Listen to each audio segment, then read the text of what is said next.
Don't ask me why I had it on like that. It was coming off anyway, people. But yeah, so how y'all doing? Y'all right?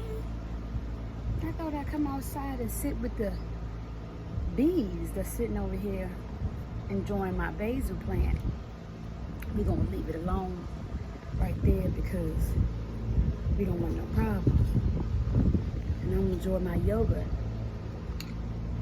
non-dairy coconut milk yogurt. But you know I'm black, so we getting ready to do yogurt. I mean dairy. But most people can't do dairy because we're humans and not cows. But I digress. Anywho, I thought I'd come out here. I've been kind of busy with work and papers and school stuff and all that. Today I got a little slow down, but we gonna make it a slow down.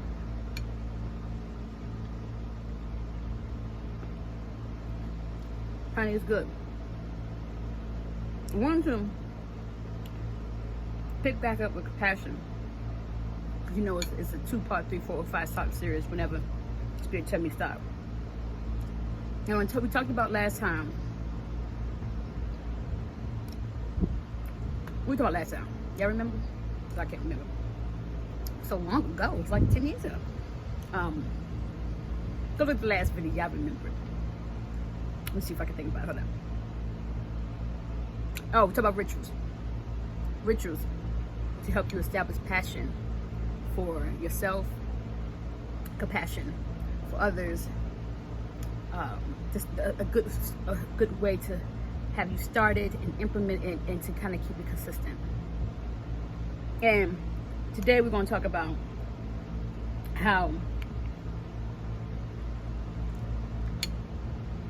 you have to find compassion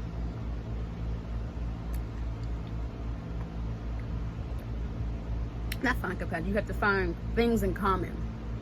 That's it. Things in common with, excuse me y'all, get my breath. You have to find things in common with other people, other energy frequency, so that you can relate, which makes it easier for you to find compassion. You know, 420 was on Monday. Earth Day, I think, was yesterday. So it just fits perfectly that. Can you see me with this on? Okay. Got this new tripod, people. It fits perfect that we talk about how we find things in common with other spirits and energy. Because, yeah, think about it. So all your weed smokers out there, that's something that you can find in common, right? And it's just a thought. Someone out there dying from overdose of weed. Someone coughing too hard because that weed was just too much. That smoke was too much. You can sympathize, empathize, and you can feel their suffering when they can't inhale that smoke. You know what I'm saying? They're just too powerful for them. And so you can find compassion and try to help to ease their suffering. Like, let me get that blunt from you, you know what I'm saying? You obviously, you're going through some things, so let me go ahead and take that from you. You know, yours shouldn't be a pass. Yours should just be a, and then come on, give it to me because you're struggling, right? And so, yeah, I mean, maybe I should have used weed. You know, so, but the point is, it was 420. I just thought I'd share it. That's an easy way to find compassion for other people because you found something in common. You know how it feels to choke on some smoke, right? Some buzaki, you know, some beautiful stuff. You know how it feels. And so because you know how it feels, you can relate to them. And because you can relate to them, y'all ain't tell me that was my mom, you want to ease their suffering. So, you know, but let's talk about what we can find in this earth, in these trees. You know, like this rose bush I have right here. This beautiful rose bush. She turns burgundy. Then as she turns burgundy, look like she's about to, you know, like she's going through some stuff. She starts to burgundy, but it's really just her leaves changing colors. Then she starts to bloom these beautiful red flowers, right? Red roses. And then they fall off and she back to this green color that she is now, right? and she has these thorns that gets thicker and harder. And then as she goes through that process, then she goes burgundy again, or yellow, have a little yellow in her, then she turns burgundy, and then she turns, but the roses is a cycle, right? Well, we all have that cycle. What that tells me is that this rose goes through a great, wonderful period. The green is nice and green and vibrant. Everything is going well and fine for her. And then she starts to change color. She gets a little yellowish, a little, tinge of a color. And so she's starting to going through something. You think that, oh, she's struggling. You think that she, that she might be dying because she's looking a hot mess, right? She yellow, may time be some brown in there. She just look like she's going through some stuff because she is, right? But then she starts to turn burgundy, this reddish color. And you're like, well, she's supposed to do that? And then you say, oh yeah, after a while, you realize she is supposed to turn that burgundy. Sometimes it look brown. So she starts to go through this. So she's going through a underworld process, right? She's going through some challenges, some struggles. She's in a deep depth of some stuff that can cause her to be depressed and everything. But guess what she does? As she's going through that process and she gets more burgundy and more burgundy, right? All of a sudden, petals, little bud starts to grow. Little bud starts to grow. And the next thing you know, you look up and she's blooming because she came through it. She came through it and she blossomed into these beautiful roses, right? But she had to go through some things before she got there. We can relate to that because we go through things. And it's a cycle. We have our cycles.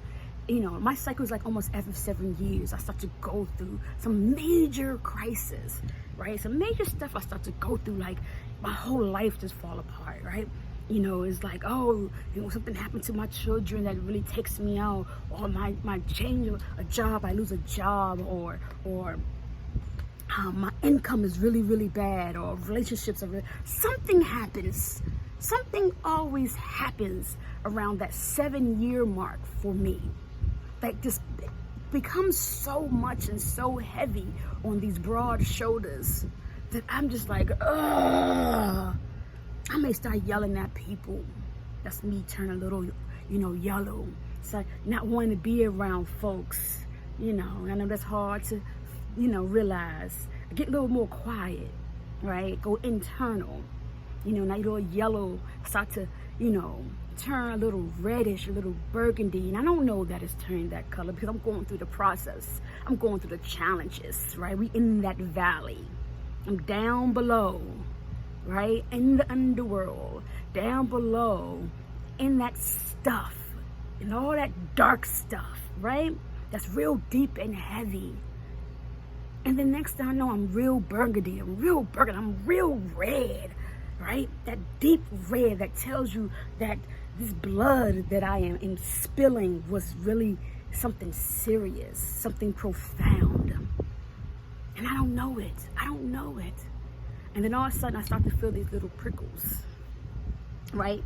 And then the little prickles is, I'm out here, got people coming and calling me, checking on me, or I'm talking to people that I meet on the street because I'm a talker, I'm a socializer, right? I'm an extrovert, And so I'm out here and I start to feel a little good.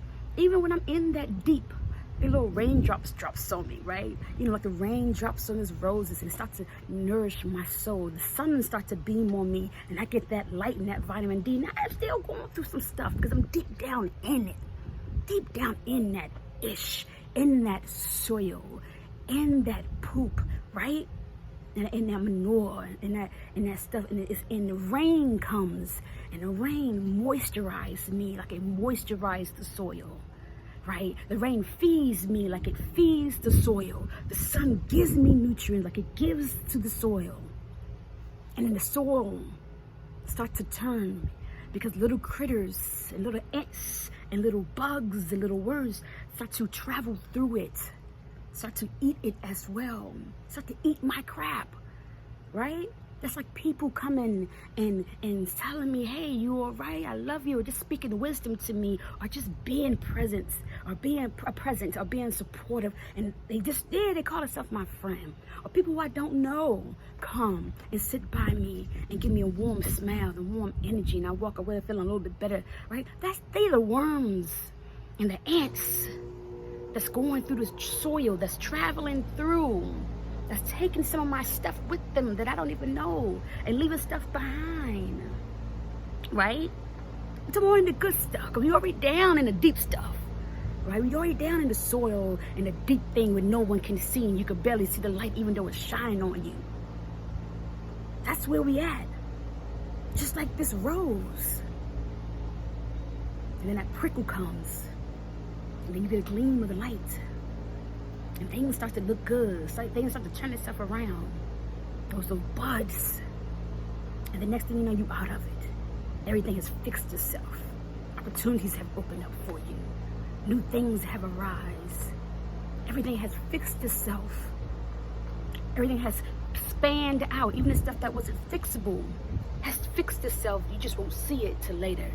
And so now you're blossoming into that beautiful rose like this bush. That's what we have in common. I can relate to her cycle of change because I have that cycle of change. You have that cycle of change. The earth has a cycle of change. It has its rough periods. It gets deep down in that soil. And we start going through ish. That's that cycle. But then we bloom again. Like right now. With that Rona that's out there messing with everybody. That Rona is a cycle. That Rona is that yellow stage that you see in the bushes and the trees that you think is dying. It's the yellow. The leaves start to turn yellow. Sometimes you get little petals that fall off because they do die. They're shedding, pruning itself, right? That's that yellow sometimes that needs to get rid of. But then you see that yellow may start to turn to that red. That Rona is that yellow. We in that yellow phase of the rose bush. The yellow phase of the plants and the flowers, where it looks like we're going through some stuff because we are. That's the beginning stage. That's what this virus is about. It's pruning itself. It's getting rid of the stuff that doesn't need to be here. It's getting rid of good stuff as well, because they have other jobs and duties to do. Because when the leaves fall, they go back into the earth.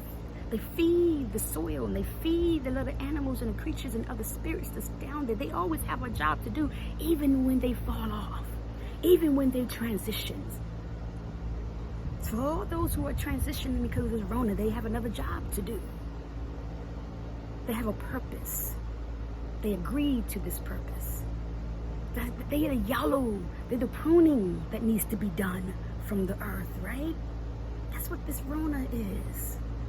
You know, whether it's fake or real in your mind, just understand the earth is still being pruned. But then it's going to start to turn burgundy. It's going to start to get some passion in it. It's going to start to get some fire in it. A little bit at a time. It's going to start to warm up because of that sun. Because of that sun, that light. That moon at night that gives it light. We don't see the moon because we're deep in the soil, but we feel it. Or we think it's just flecks. And it don't do nothing, but it does. So don't sweat it. Compassion. Have compassion during this time. Compassion for others. Find something in common with it. You always have something in common with another human on this planet. Whether you realize it or not, you always have something in common. You may be too blind to see it. They may frustrate the hell out of you. You may not know them. You don't want to be bothered. You don't want to do all the research, but that's fine. But you always have something in common, no matter big or small. Like the weed was something small. Or you can't handle it, let me get that. But that's something that you can recognize compassion in. And that's a starting point, because that leads to something else. So find something in common with someone else so that you can build up your compassion. And it could be any type of spirit or energy. Anything. It's the earth, a great time to find compassion for the earth. She doesn't have one day. She has all days. It's hers. But you can start with that one day and build from there. You can feel her pain, whether you realize it or not. Literally or fictionally, you can feel fictitious with whatever. Anyway, you can feel her pain. You know, sometimes these words be coming so fast, I be trying to catch it and then be saying the wrong stuff. But you can feel her pain. You feel it in your body, you can feel it in your spirit. But if you're not connected to your body and your spirit, you're going to look at her and you're going to understand, like I understand and relate to the rose bush. And if that theory is too far-fetched from you, and you can't relate to the earth or the plants, maybe your dog, maybe your cat, maybe an animal. Animals just like us, they go through things. They have their cycles. And if relating to an animal too far-fetched for you, I don't know what to tell you, then you focus on the human. Focus on a child. Focus on a baby and the struggles the babies have. Focus on a sibling. Focus on your neighbor. Stranger at the bus stop. Oh, we ain't at the bus stop right now. So stranger in the Uber. Don't be taking Uber with strangers because you know this thing out here. You covered and you mask up. But the point is, find something in common. Find something relatable. And then when you do that, connect it to yourself, like I did with the rose. Right? That helps you build compassion. So I encourage you today, I suggest today, you know, I got some advice to go out and start with the earth. It's so easy to do. It's so easy to do. Right? Put your foot on the ground and be still and just feel barefoot in a clean space. Maybe it's your yard. But still, put your down on concrete on the soil. Get grounded with Pachamama. Right? Put your feet on the soil. Put your feet on the ground. And listen to what she gotta say. It's a song. I don't want to sing the song because I can't remember the words right now. And I hear it so clearly, but it's not coming out. But when I do, I bring it back to you. You know. But go out and look around and at the animals and take your time and relate to them. Right? It's Earth Day. Anywho, people, my yogurt is getting soggy. Well, the granolas in the yogurt is getting soggy. And this is like my cereal. And I hate soggy cereal. And I hate soggy granolas. But I love y'all, so I sacrifice my cereal for you. I know, right? Mm-hmm. I love you. As I get to you, I get to myself. See y'all later. Bye-bye.